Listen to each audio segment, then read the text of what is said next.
Corona काल में राज्य सरकार के आदेश के बाद जोधपुर में चयनित हुए यूटीबी नर्सेस को पिछले 2 सालों से वेतन नहीं मिलने के मामले में यूटीबी नर्सेस कर्मचारियों ने आज चिकित्सा विभाग के संयुक्त निदेशक कार्यालय का घेराव किया और अधिकारियों पर अपने विभाग और न्यायालय को गुमराह करने का आरोप लगाया। यूटीबी नर्सेज एसोसिएशन के प्रदेश उपाध्यक्ष गुलाब सिंह ने बताया कि 2021 में राज्य सरकार के निर्देश पर यूटीबी नर्सेज भर्ती की गई थी और 88 नर्सिंग कर्मियों को चयनित किया गया था। उन्होंने कहा कि उनकी ज्वाइनिंग के बाद 2 अधिकारियों की आपसी लड़ाई के कारण उन्हें आज तक वेतन नहीं मिल पाया। गुलाब सिंह ने आरोप लगाया कि विभाग के अधिकारी न्यायालय और अपने उच्च अधिकारियों को गलत जानकारी देकर उन्हें गुमराह कर रहे हैं। जांच में सारी प्रक्रिया सही पाई गई है, लेकिन इसके बावजूद न्यायालय में गलत तथ्य पेश किए गए, जिसके कारण उन्हें पिछले 2 साल से उनका वेतन नहीं मिला है।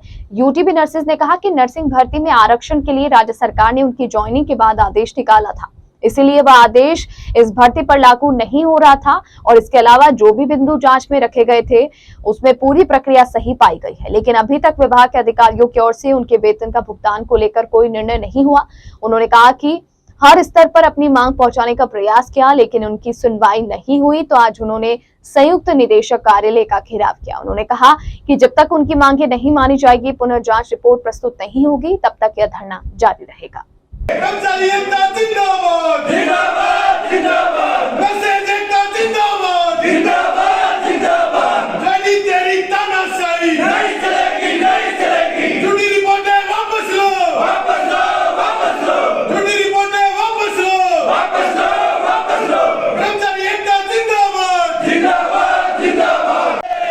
झूठी रिपोर्टें वापस लो, तेरी तेरी तानाशाही। 2 मिनट करो वापस। ये सर जांच रिपोर्ट जो यूटीबी नर्सिंग भर्ती को लेके की है, वो पूरी मन मर्जी से झूठी और मिथ्या रिपोर्ट बना के सर। हाँ बताइए। गुलाब सिंह गहलोत, यूटीबी प्रदेश उपाध्यक्ष।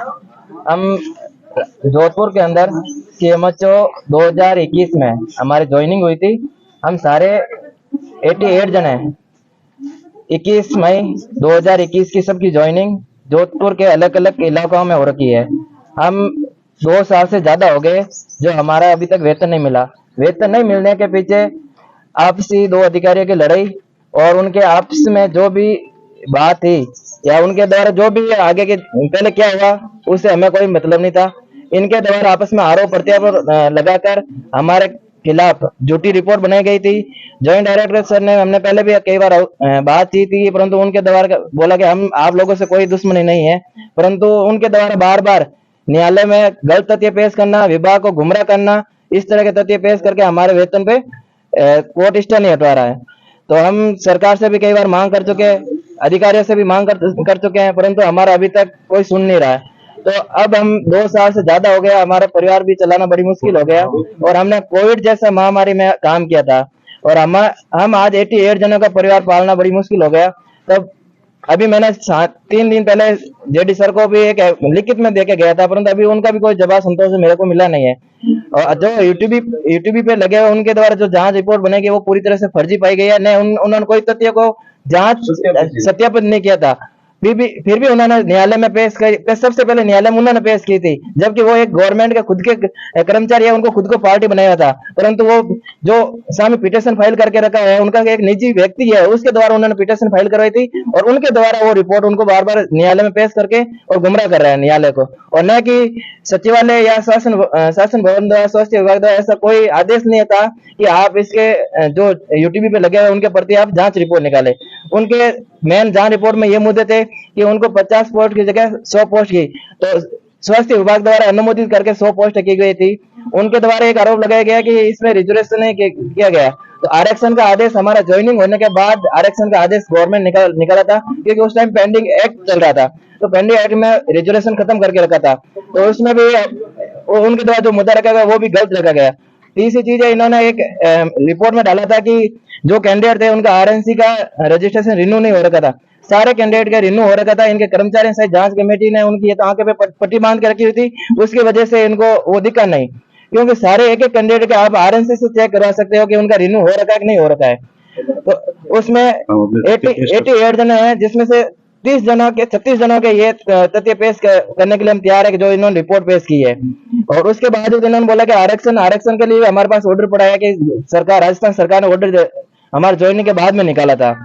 और 50 का 100 किया, वो भी गवर्नमेंट का अनुमोदन किया हुआ आदेश, सब कुछ हमारे पर जयपुर से आदेश हो रखा था। इसलिए हमारे आज यही मांग थी कि हम जो रिपोर्ट बनेगी उस रिपोर्ट पे अभी तक सरकार के द्वारा कोई निर्णय नहीं लिया गया।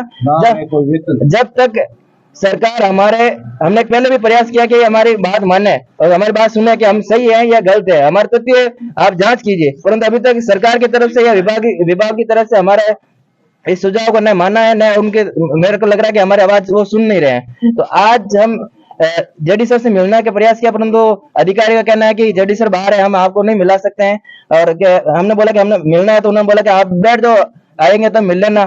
तो हम अब जब तक जेडी सर नहीं आएंगे तब तक हम यहीं पे बैठे हैं। अब यहाँ पे जब तक मांग नहीं मानेंगे तो इस रिपोर्ट के जो रिपोर्ट पेश की उनके ऊपर कोई कार्रवाई वापस नहीं होगी, तब तक हम यहीं बैठे रहेंगे, चाहे हमें 2 दिन 3 दिन 4 दिन जितना बैठना पड़े, हम यहीं बैठे रहेंगे। और दूसरी मांग रहेगी, हम अब अधिकारी से हमने सबके हाथ जोड़ लिए, पैर पकड़ लिए, उन्होंने हमारी नहीं सुनी। अब मुख्यमंत्री महोदय से निवेदन है कि हमारी आवाज सुने, हमारी मांग सुने और हमारे जो हम कहना चाह रहे हैं उसमें कार्रवाई करें और ऐसे अधिकारियों के खिलाफ कार्रवाई करें।